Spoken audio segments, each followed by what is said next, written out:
Today we are at the Osprey House, which is located on Shelter Island on the edge of a nature preserve facing out to the Peconic Bay.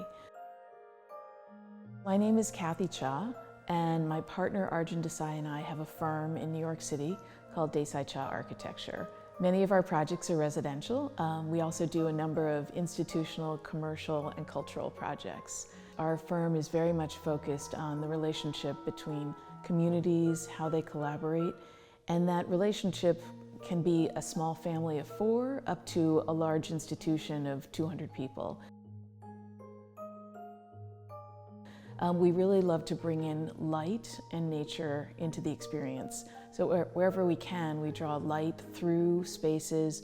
We think about natural materials and the relationship of buildings to the environment.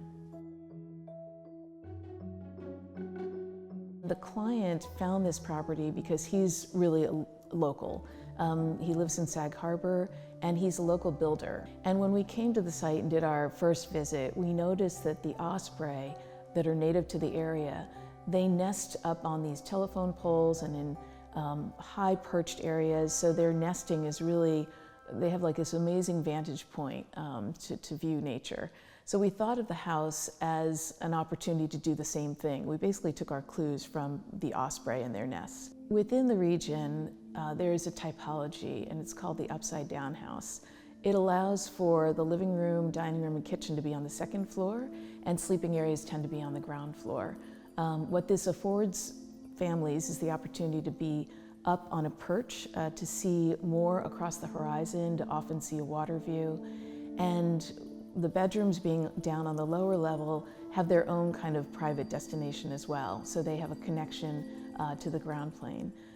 This house was very much designed with that in mind. One of the other features that we incorporated into the house was the concept of a bird blind.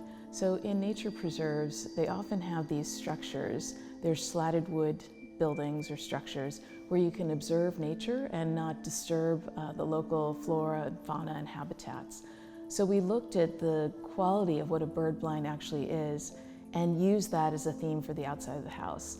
So the wood that you see on the exterior and the interior is this sort of grayed out, almost driftwood color wood, which is very much kind of part of the natural material palette of the area. And then by having the slat board and batten system on the outside of the house, that's very much like a bird blind. So it helps to disguise the house within nature and also gives birds and animals an opportunity to sort of feel like the house is really just kind of touching nature very lightly. The other thing we tried to do was keep a very light footprint on the ground. So you'll notice that the house has a very tight foundation footprint.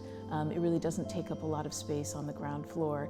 The other aspect of the house, I think, is the use of natural materials. So we have different kinds of wood, we have exposed wood beams. All of those features help to kind of ground the house back to the natural elements. And then we also looked at the orientation of the house. So most people sort of think about houses as facing south and getting all of the direct light. In this case, we actually faced most of the windows northward.